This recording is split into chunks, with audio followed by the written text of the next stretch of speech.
ಕರ್ನಾಟಕದಲ್ಲಿ ಕನ್ನಡವೇ ಆಡಳಿತ ಭಾಷೆ, ಇತರೆ ಭಾಷೆಗಳಿಗೆ ಅವಕಾಶ ಇರಕೂಡ್ದು ಅಂತಲ್ಲ, ಆದರೆ ಕನ್ನಡಕ್ಕೆ ಪ್ರಾಧಾನ್ಯತೆ ಇರಬೇಕು ಅನ್ನೋ ಕಾರಣಕ್ಕೆ ನಾವು ಈ ಒಂದು ತೀರ್ಮಾನವನ್ನು ತೆಗೆದುಕೊಂಡಿದ್ದೀವಿ. ಸರ್ಕಾರದ ಆದೇಶ ಪಾಲನೆ ಮಾಡದಿದ್ರೆ ಕಠಿಣ ಕ್ರಮ ತೆಗೆದುಕೊಳ್ಳೋದಂತೂ ನಿಶ್ಚಿತ ಅಂತ ಸಿಎಂ ಸಿದ್ದರಾಮಯ್ಯನವರು ಎಚ್ಚರಿಕೆಯನ್ನ ಈ ಮೂಲಕವಾಗಿ ಕೊಡ್ತಾ ಇದ್ದಾರೆ. ಕರ್ನಾಟಕದಲ್ಲಿ ಕನ್ನಡವೇ ಆಡಳಿತ ಭಾಷೆ, ಅದನ್ನ ಧಿಕ್ಕರಿಸಿ ಯಾರು ಕೂಡ ನಡೆಯುವಂತಿಲ್ಲ. 60% ರೂಲ್ ಏನ್ ತರ್ತಾ ಇದ್ದೀವಿ, ಇದನ್ನ ಕಡ್ಡಾಯವಾಗಿ ಎಲ್ಲರೂ ಪಾಲನೆ ಮಾಡಬೇಕು.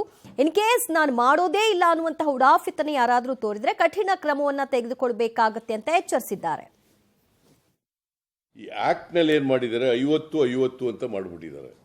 ಅದಕ್ಕೆ ಈಗ ನಾನು ಈ ಮೀಟಿಂಗ್ನಲ್ಲಿ ತೀರ್ಮಾನ ಮಾಡಿದ್ದೀವಿ, ಹಿಂದೆ ಇದ್ದಂಥ ಸರ್ಕ್ಯುಲರ್ ರೀತಿನೇ 60-40 ಇರಬೇಕು. ಕನ್ನಡದಲ್ಲಿ 60%, ಬೇರೆ ಭಾಷೆಯಲ್ಲಿ 40% ಇರಬೇಕು ಅಂತೇಳಿ ಇದಕ್ಕೆ ತಿದ್ದುಪಡಿ ತಗೊಬರ್ರಿ, ಆರ್ಡಿನೆನ್ಸ್ ಹೊರಡಿಸಿ ಅಂತ ಕನ್ನಡ ಮತ್ತು ಕಲ್ಚರ್ ಡಿಪಾರ್ಟ್ಮೆಂಟ್ನಿಂದ ಆಗಿರೋದು ಕಾನೂನು. ಈ ಕಾನೂನಿಗೆ ಸೆಕ್ಷನ್ 17 ಕ್ಲಾಸ್ 6 ಸಬ್ಸೆಕ್ಷನ್ 6 ಅದಕ್ಕೆ ತಿದ್ದುಪಡಿ ತಗೊಬಂದು 60-40 ಅಂತ ತಿದ್ದುಪಡಿ ತಗೊಬಂದು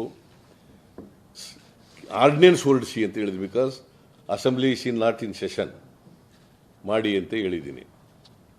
ಸೊ ಇದು ಒಂದು ಭಾಗ, ಇದು ಒಂದು ತೀರ್ಮಾನ ಮಾಡಿರೋದು. ಈ ಆಕ್ಟ್ನಲ್ಲಿ ಏನು ಮಾಡಿದ್ದಾರೆ, 50-50 ಅಂತ ಮಾಡಿಬಿಟ್ಟಿದ್ದಾರೆ. ಅದಕ್ಕೆ ಈಗ 60-40% ನಿಯಮ ಜಾರಿಗೆ ಸುಗ್ರೀವಾಜ್ಞೆಯನ್ನು ಹೊರಡಿಸಲು ಸೂಚನೆಯನ್ನ ಕೊಡಲಾಗಿದೆ. ಕನ್ನಡ ಮತ್ತು ಸಂಸ್ಕೃತಿ ಇಲಾಖೆಯಿಂದ ಈ ಒಂದು ತಿದ್ದುಪಡಿಯನ್ನ ಮಾಡಲಾಗ್ತಾ ಇದೆ. ಫೆಬ್ರವರಿ 28ರ ಒಳಗಾಗಿ 60% ಕನ್ನಡ ಕಡ್ಡಾಯಗೊಳಿಸಿ ಎಲ್ಲರೂ ಕೂಡ ಪಾಲನೆ ಮಾಡಬೇಕು, ಇಲ್ಲದಿದ್ದರೆ ಕಠಿಣ ಕ್ರಮವನ್ನು ತೆಗೆದುಕೊಳ್ಳೋದು ನಿಶ್ಚಿತ ಅಂತ ಹೇಳಿದ್ದಾರೆ. ಹೀಗಾಗಿ ಪ್ರತಿಯೊಂದು ಮಾಲ್ ಇರಬಹುದು, ಅಂಗಡಿಗಳಿರಬಹುದು, ತಮ್ಮ ನಾಮಫಲಕವನ್ನ ಬದಲಾವಣೆಯನ್ನ ಮಾಡಿಕೊಳ್ಬೇಕು. ರಾಜ್ಯದಲ್ಲಿ ನಾಮಫಲಕದಲ್ಲಿ ಕನ್ನಡ ಕಡ್ಡಾಯವನ್ನ ಮಾಡೋ ಮೂಲಕವಾಗಿ ಈ ಆದೇಶವನ್ನ ಹೊರಡಿಸಲಾಗಿದೆ. 40% ಕನ್ನಡ ನಿಯಮ ಪಾಲನೆ ಮಾಡಬೇಕಾಗತ್ತೆ.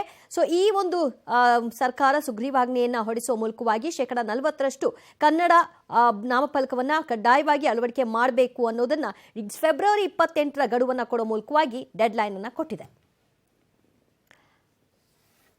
ಮತ್ತಷ್ಟು ಮಾಹಿತಿ ಪಡೆಯೋಣ ನಮ್ಮ ಪ್ರತಿನಿಧಿ ಶ್ರೀನಿವಾಸರಿಂದ. ಶ್ರೀನಿವಾಸ, ಹಿಂದಿನ ಆಕ್ಟ್ನ ನಾವು ತಿದ್ದುಪಡಿ ಮಾಡೋ ಮೂಲಕವಾಗಿ 60-40% ಮಾಡ್ತಾ ಇದ್ದೀವಿ ಅಂತ ಹೇಳಿದ್ರು.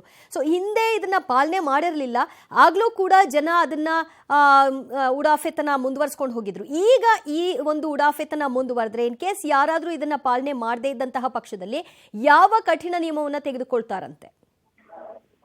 ಈಗಷ್ಟೇ ಸಿಎಂ ಅವರು ಘೋಷಣೆ ಮಾಡಿರುವಂತದ್ದು ಬಿಜೆಪಿ ಸರ್ಕಾರದ ಅವಧಿಯಿಂದ 2022-23 ಮಾರ್ಚ್ ನಲ್ಲಿ ಬಿಜೆಪಿ ಸರ್ಕಾರ 50-50 ಸೂತ್ರದಡಿ ಕಾನೂನನ್ನ ತರಬೇಕು ಅನ್ನುವಂಥದ್ದನ್ನ ಬಿಲ್ಗಳು ಪಾಸ್ ಆಗಿತ್ತು ವಿಧಾನ ಪರಿಷತ್ನಲ್ಲಿ. ಆದ್ರೆ ಸಿದ್ದರಾಮಯ್ಯನವರು ಏನು 2018ರಲ್ಲಿ ಒಂದು ನಿಯಮ ತಂದಿರು, 60% ಕನ್ನಡದಲ್ಲಿ 40% ಬೇರೆ ಭಾಷೆಯಲ್ಲಿ ನಾಮಫಲಕ ಇರಬೇಕು ಅನ್ನುವಂಥದ್ದನ್ನ.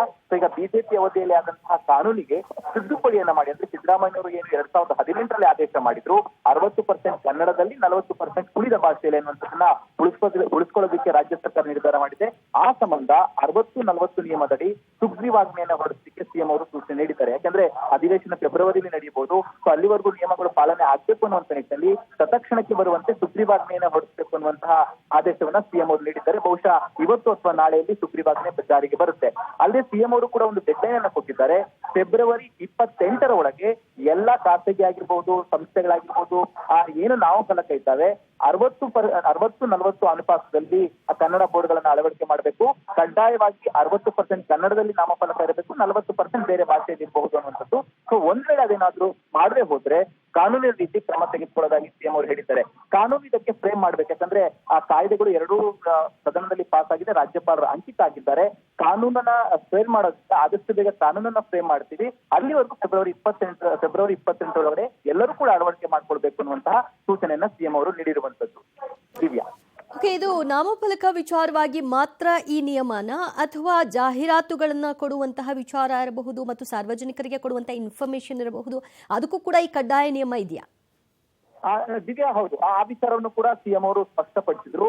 ಸಾರ್ವಜನಿಕರಿಗೆ ನೀಡುವಂತಹ ಮಾಹಿತಿಗಳಾಗಿರಬಹುದು, ಜಾಹೀರಾತುನು ಆಗಿರಬಹುದು, ಅದು ಕೂಡ ಕನ್ನಡದಲ್ಲೇ ಇರಬೇಕು ಅನ್ನುವಂತಹ ನಿಯಮ ಏನು ಸದನದಲ್ಲಿ ಪಾಸ್ ಆಗಿದೆ ಅದರಲ್ಲಿದೆ. ಆದ್ರೆ ಎಷ್ಟು ಪ್ರಮಾಣದಲ್ಲಿ, ಎಷ್ಟು 50% ಇರ್ಬೇಕಾ, 40% ಇರ್ಬೇಕಾ, ಎಷ್ಟು ಪ್ರಮಾಣದಲ್ಲಿ ಕನ್ನಡ ಇರಬೇಕು ಅನ್ನುವಂಥದ್ದನ್ನ ಸರ್ಕಾರ ತೀರ್ಮಾನ ಮಾಡಬೇಕು. ಅದನ್ನ ಮುಂದಿನ ದಿನಗಳಲ್ಲಿ ಕಾನೂನು ಫ್ರೇಮ್ ಮಾಡುವಂತ ಸಂದರ್ಭದಲ್ಲಿ ಅದನ್ನ ತೀರ್ಮಾನ ಮಾಡ್ತೀವಿ ಅಂತ ಹೇಳಿದ್ದಾರೆ. ಹಾಗಾಗಿ ಒಂದು ಆ ನಾಮಫಲಕಗಳನ್ನ ಅಳವಡಿಕೆ ಮಾಡೋದಕ್ಕೆ 60-40 ನಿಯಮದಡಿ ಮಾಡಬೇಕು ಅನ್ನುವಂಥದ್ದು. ಎರಡನೇದು ಸಾರ್ವಜನಿಕರಿಗೆ ಏನು ಮಾಹಿತಿ ಕೊಡುವಂತದ್ದು, ಜಾಹೀರಾತು ಕೊಡುವಂತದ್ದು, ಇದಕ್ಕೆ ಕನ್ನಡ ಎಷ್ಟು % ಇರಬೇಕು ಅನ್ನುವಂಥದ್ದನ್ನ ಸರ್ಕಾರ ಇನ್ನ ಕೆಲವು ದಿನಗಳಲ್ಲಿ ಅದನ್ನ ತೀರ್ಮಾನ ಮಾಡೋದಕ್ಕೆ 2 ಪ್ರಮುಖ ವಿಚಾರಗಳನ್ನ ಸಿಎಂ ಅವರು ಇವತ್ತು ಸ್ಪಷ್ಟಪಡಿಸಿರುವಂತದ್ದು. ದಿವ್ಯಾ, ಥ್ಯಾಂಕ್ ಯು ಶ್ರೀನಿವಾಸ್ ನಿಮ್ಮೆಲ್ಲ ಮಾಹಿತಿಗೆ.